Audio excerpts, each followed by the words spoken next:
Hi guys, it's Sue and welcome back to another video. Today I'll be doing my review for Blood Over Brighthaven by M.L. Wong. This is all over BookTok, all over BookTube, and with reason. This book is not overhyped, it's appropriately hyped. This book is amazing, and I will tell you all about it in the spoiler-free and with spoilers part because I have feelings, I have thoughts.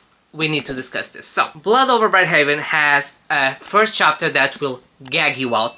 I was starting reading this. This is part of a book club that Starts with Coffee Over Apple hosts. I was like, we are reading that, and I was like, I forgot, I need to read this under a week. And I read under a week, which for me, it's amazing. This is a standalone fantasy, 400 pages of pure, magnifique writing style. So, first chapter, you enter this chapter is brutal. And when I say brutal, it's like brutal. Like, when I finished the first chapter, I was like, damn, this is gonna be a ride. I don't know how we'll survive, but let's do it. And then you get into this world. So, the main protagonist is our mage. So, in this world, there is this city that is protected by God and by the founder mages, where technology evolved and they siphon the magic from the outer realm. So the outer realm was a place that God gives them to siphon their magic and to collect energy to create magic. And magic could be elements, transport, electricity, simply lighting a candle. They can use magic. And this is a very, very misogynist society, and racist, because no mage could be female until our protagonist is the first mage entering the high mage, the magistrature of mages. She sets the stones to being the first mage, and this is her goal. She doesn't care about people, she doesn't care about interactions, she just wants to be the best and make different with magic and different in the world. And they set to do this project of expanding the barrier. There is this barrier that protects the city from the blight. So the blight is light that comes from the sky and kills everything that touch, like ripping skin and bones and everything. It consumes life. And during her time there, she gets an assistant that is a queen. Quan? Yeah, they are the queens, and because the Tyrannish, because the city is called Tyran, are the main race, and there are the Quan, who didn't believe in the god that the Tyrannish, sorry if I butcher the names, but the Tyranians were preached about, and since they rejected, they are being killed. And when they reach the city, if they reach the city, they are treated more or less like slaves. More or less, no, they are treated like slaves. They receive less, they work in bad conditions, they don't get the same rights. And throughout the book, we see all of this developing on Siona's, which is our main character's mind, and how she starts to understand the situations, not only with her, because she already knew as a woman she had the disadvantage, but she never thought of the other races that are, especially the Quans who live in Tyran.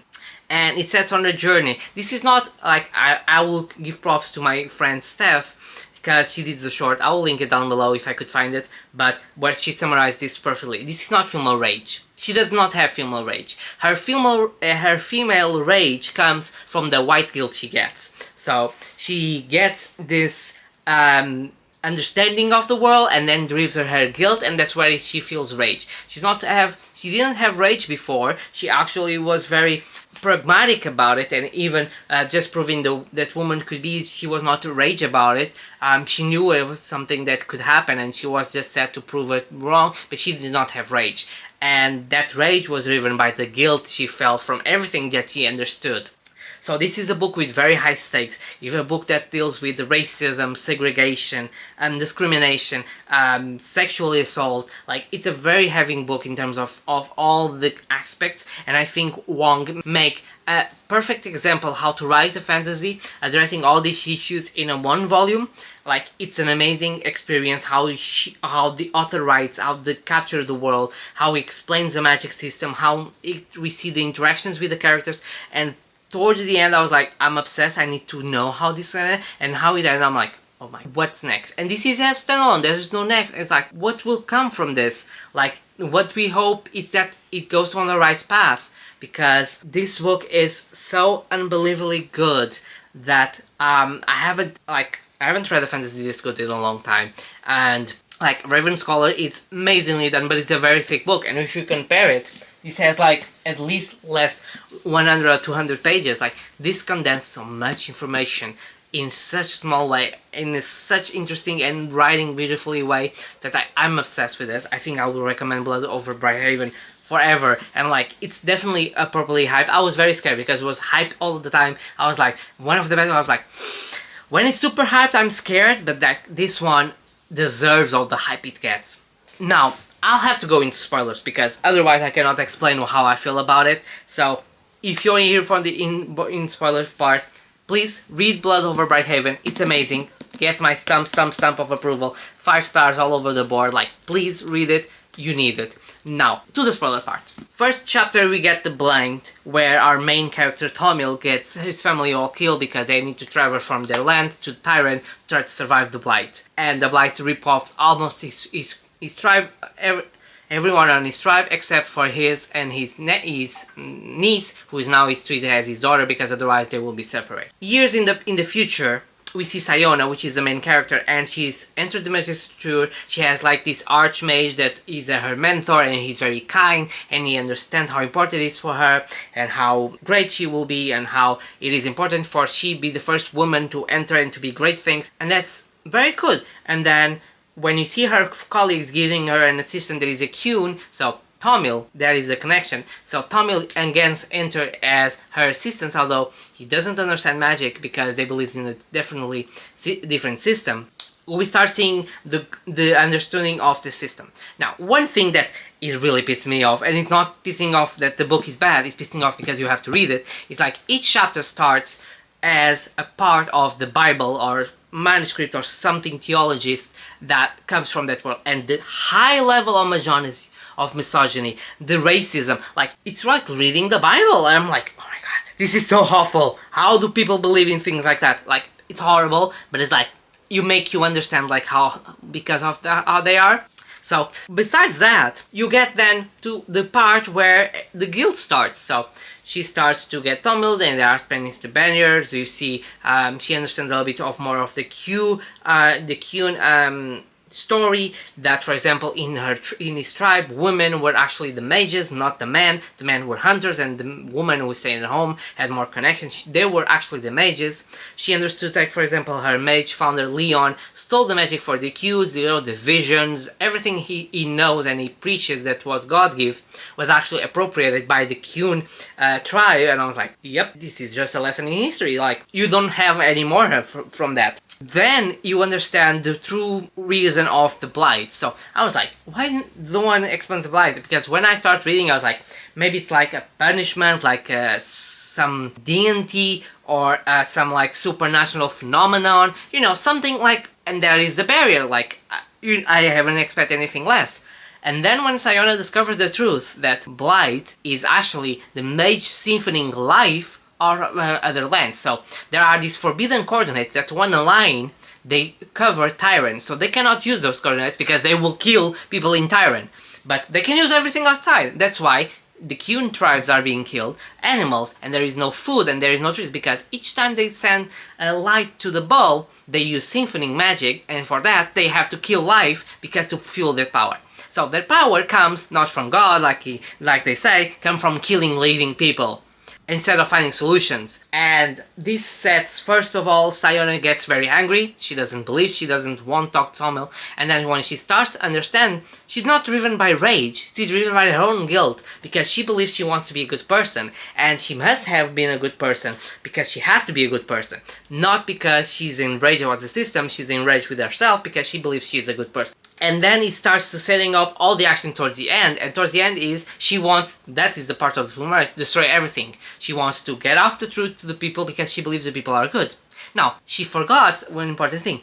Humans are selfish. And that is what her cousin shows. Her cousin, who she always prays to being very good when the revolution happens, because when when Sayona shows the world through the mirrors that she created that they are siphoning live people or livestock or trees and animals from the outside world to Tyran, it gets chaos. The Q start to revolutionize and killing and and, you know, breaking as an oppressed group will do, with respectfully, like you would do the same, her cousin shows that she doesn't care about their suffering. And she always thought that cousin was good. It's not. She cares about herself. She cares about her comfort, about her story. Because in the end, we see that he only cares about her. Because she was like, but I deserve these things. Because I deserve. Because I'm the superior race. And that is all it implies here.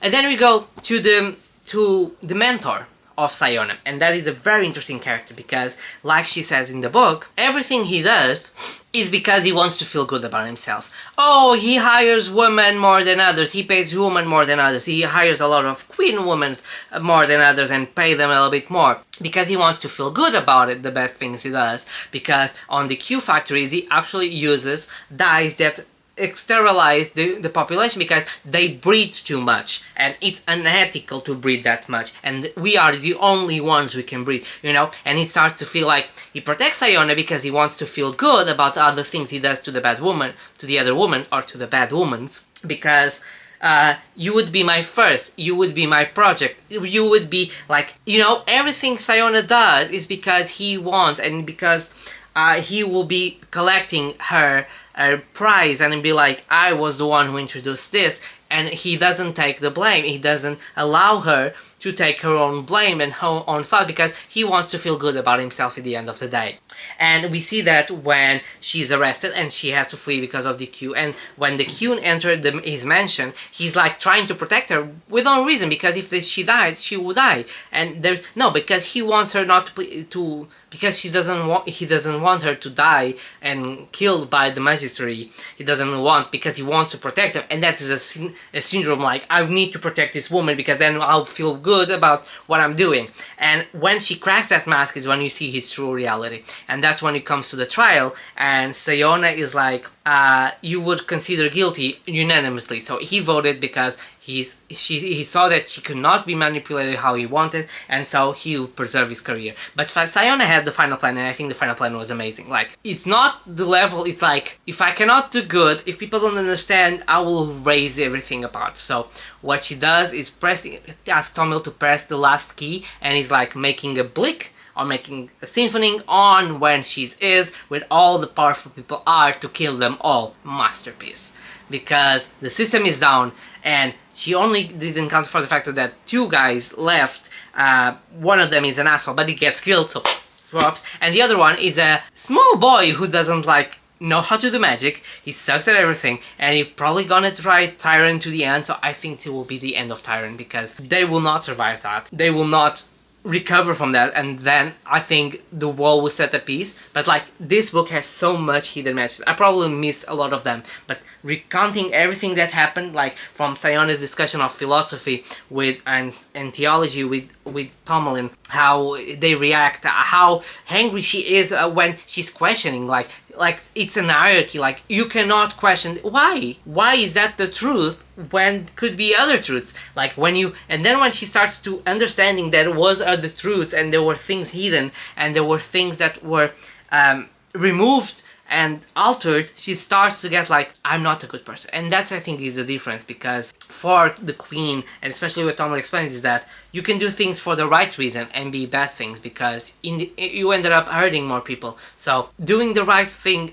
or doing the right thing, or doing the good thing, it should not matter if the result is good or if the result is bad. There is a big discussion about that, about intention, or what you intend and how the end result it is, because it's an amazing discussion, and I'm obsessed with this book. I think I haven't done a review this enthusiastic, this livid in a long time, because this book is amazing. So feel yourself favor. If you read this, you need to talk more about Blood over Brighthaven. This is gonna be on my top recommendations all the time now. I don't care. It's probably gonna be the top pick of the year for me, like top one, and discredibly, like Raven Scholar, it's closely number 2, number 3, but this one, number 1. There is no discussion. I'm super excited to read Sword of Kaigen. I need to get a copy, because if this is good, Sword of Kaigen should be amazing. Thank you much for watching this far. I hope you guys enjoy it. I hope you have a fantastic splash with this, and I see you guys on my next video, okay? Bye.